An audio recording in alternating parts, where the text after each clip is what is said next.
제가 자리로 들어가지 않고 선 이유는 현재 이 탄핵, 국면, 그리고 수사와 관련된 여러분들의 궁금증 풀어드리기 위해서 이 자리에 섰습니다. 바로 첫 번째 궁금증부터 풀어보겠습니다. 자, 오늘 저희가 주목한 첫 번째 의문점은요. 거부권 쓰면 탄핵? 과연 이게 맞는 얘기인지부터 따져보겠습니다. 야당에서는 한덕수 권한 대행에게 야당의 입맛대로 권한 행사와 권한 불행사를 요구하고 있습니다. 임명권은 하되 거부권은 쓰지 말라. 만약에 거부권을 쓰면 탄핵하겠다라는 겁니다. 야당이 요구하는 권한 대행에게 임명권도 헌재의 재판관에 한정된 임명권입니다. 자, 관련된 이야기 들어보시죠. 양국관리법 등이 6개 법안이 올라올 텐데 만약에 이해에 대해서 거부권을 행사한다는 것은 비선출 권력의 입법권 침해이자 권한 남용이다 이렇게 보고 있고요. 그리고 다들 아시다시피 한덕수 권한대행은 내란 사태의 피의자 신분임을 명심해야 합니다. 거부권을 행사한다면 사실상 윤석열 정부 시즌2가 아닌가 굉장히 부담이 되실 거라고 생각합니다. 권건희 특검법도 있고 내란 특검이 줄줄이 지금 기다리고 있는 중인데 만약에 특검을 거부하면 탄핵을 불가피할 수 있겠습니다. 한덕수 권한 대행이 거부권을 행사하면 탄핵시키겠다라는 경고여서 논란이 되고 있습니다. 그러나 한덕수 권한 대행 측은 잠시 후에 국무회의를 열고 거부권을 행사하지 말지 정확하게 말하면 제2 요구권입니다. 대통령에게 거대 국회를 견제할 수 있는 합법적인 권한인데 당연히 한덕수 권한 대행에도 이 거부권 권한이 이양돼 있는 상황입니다. 거부권을 행사한다라는 기류가 많습니다. 탄핵하겠다라는 경고에도 한덕수 권한 대행은 양국관리법 등등등 논란에 민주당이 주도로 통과시킨 법안에 대해서 거부권을 행사할 기류가 감지되고 있습니다. 양국관리법은 문재인 정부도 시장 질서를 교란시킬 수 있다라며 반대했었던 법이기 때문에 한덕수 권한 대행이 지금 민주당이 주도하고 있는 양국관리법을 이른바 통과시켜줄 명분이 없다라는 얘기도 나옵니다.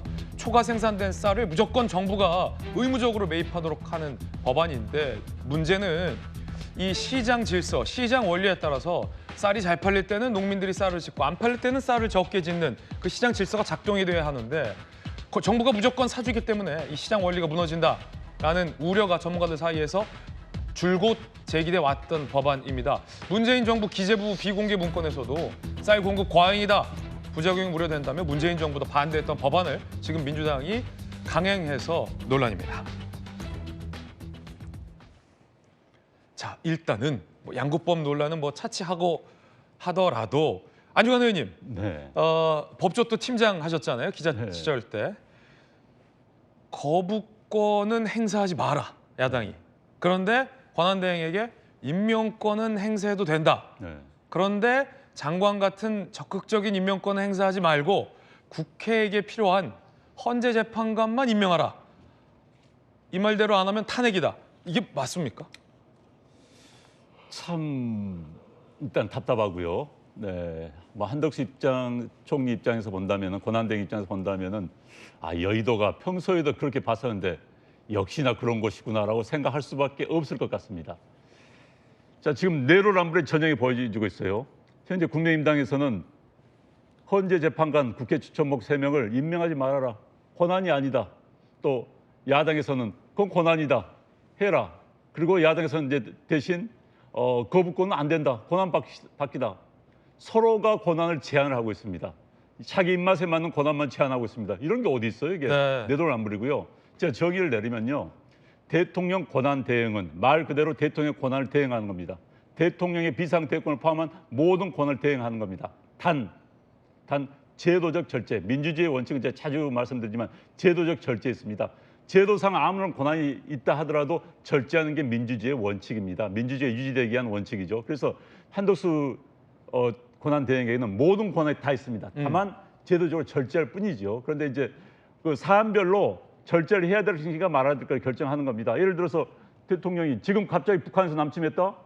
그러면 야당에서 대통령이 전쟁 선포권 없다? 권한 대행이 없다? 이러면 어떻게 할 수 있습니까?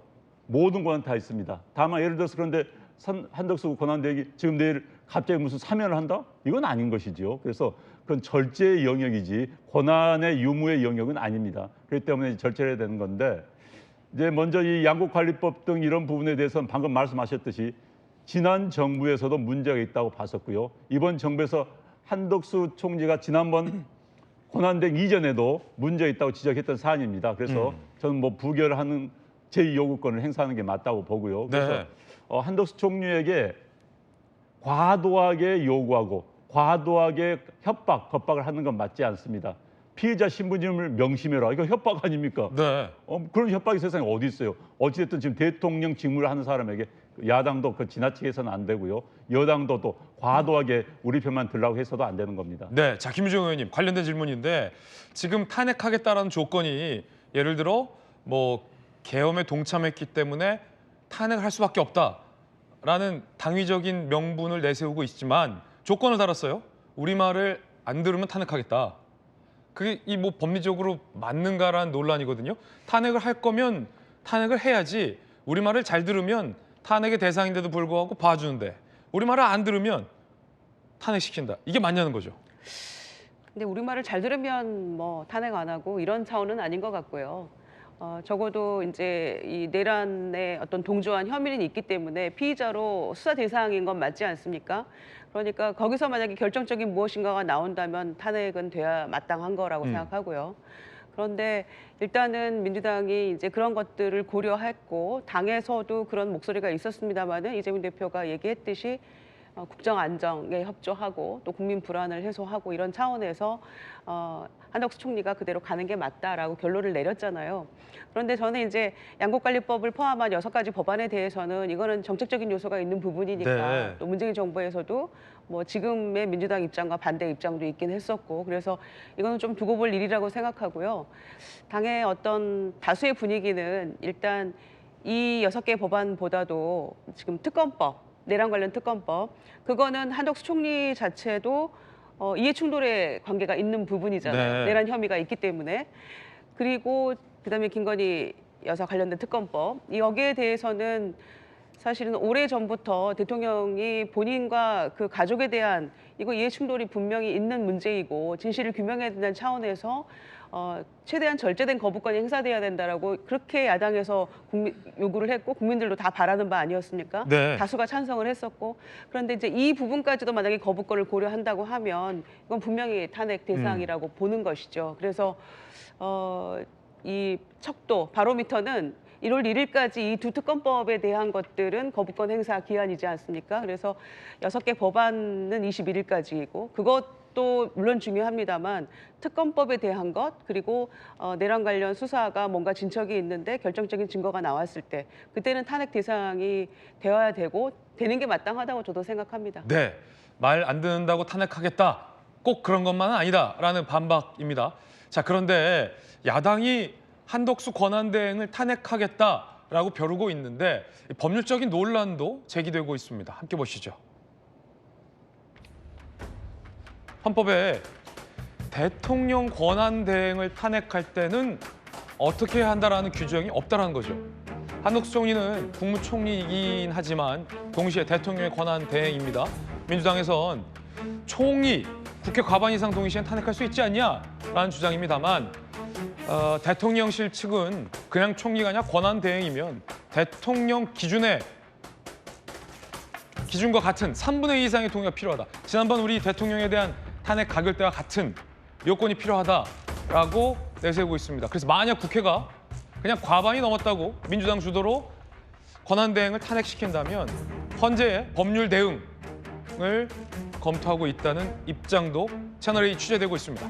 김광선 변호사님, 듣고 보니 또 헷갈리는 부분이 좀 있는데 총리를 그냥 총리로 봐서 민주당이 갖고 있는 의석수로만 탄핵을 시켜도 되냐? 아니면 총리가 아니라 대통령에 준하는 권한 대행이니만큼 대통령 때처럼 3분의 2 이상의 표가 필요한 게 맞냐? 어떻게 보세요? 일단 헌법에 명문 규정이 없어요. 원래는 이제 헌법에 그에 대한 규정이 있었으면 참 이런 논란이 없을 거라고 생각을 합니다. 당연히 이제 권한대행도 총리의 어떤 지위를 가지고 있죠. 그러니까 사실은 지금 민주당이 차지하고 있는 의석수에 의하면 과반 이상이면 뭐 탄핵할 수 있는 거 아니에요? 그런데 권한대행이라는 직위 자체가 헌법이 규정하고 있는 일반 국무총리와는 좀 다른 면이 좀 있거든요. 네네. 그러면 준 대통령의 지위에 있다고 볼 수밖에 없기 때문에 이걸 탄핵을 한다? 그러면 요건을 좀 엄격하게 하는 게 아니냐. 그러면 이제 200명 이상이 찬성을 해야지 탄핵할 수 있는 게 또 제가 볼 때는 양쪽 다 맞는 얘기예요. 네네. 왜냐하면 이제 헌법 규정이 전혀 없잖아요. 그래서 이걸 뭐 틀리다 맞다 할 수는 없는데 우리는 이제 당위론적으로 좀 돌아가서 이게 헌법에 규정되냐 규정되어 있지 않느냐를 떠나서 자 국가와 국민을 생각하자는 거예요. 네네. 자 국가와 국민을 생각하면 지금 이 국정 혼란이 마비된 상황에서 지금 한덕수 총리가 권한대 행사하면서 이 운영을 잘 이끌어가는 게 좋습니까? 아니면 야당이 원하는 대로 말을 듣지 않는다고 그래서 탄핵을 하는 게 그게 맞는 거예요? 어떤 게 맞는 거예요? 답은 정해져 있잖아요. 지금 민주당에서 계속 겁박을 하고 있는데 지금 한덕수 총리가 지난 계엄 때 비상계엄에 관여한 게 뭐가 있어요? 드러난 게 하나도 없잖아요. 그럼에도 불구하고 계속적으로 탄핵하겠다고 협박을 주면서 자기들의 유리한 방향으로 탄핵을 이끌어가고 그다음에 뭐 법률안 자체를 어떻게 보면 여러 가지 문제점 있는 법안을 합의에 의하지 않고 일방적으로 한 거 아닙니까? 민주당 때 그렇게 하지 않았던 법을 왜 지금 와서 하는 거예요?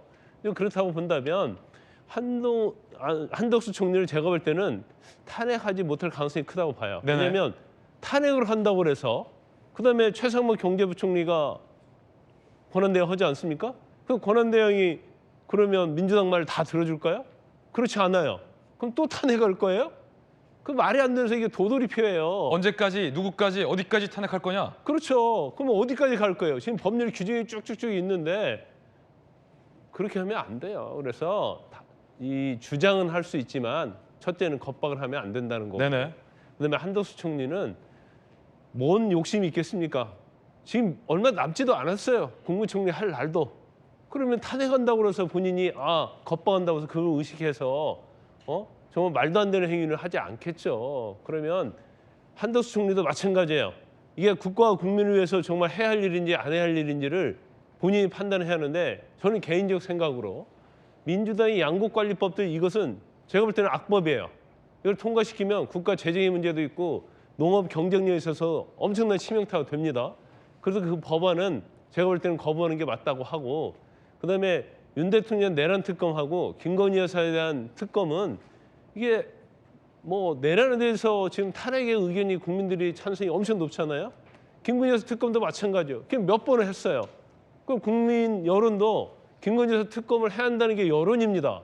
그러면 국가와 국민을 위한다고 한다면 민심을 따르는 게 맞아요. 그래서 특검 2개에 대해서는 거부권 행사하지 말고 나머지 대해서는 거부권 행사하고 그다음에 제가 지난 돌직구에서 얘기했지만 헌법재판관 임명에 대해서는 민주당이 한 명은 양보하고 하나씩 해서 임명을 하는 게 저는 맞다고 봐요. 예, 김건삼 변호사님 개인 견해 전해드리고 있습니다.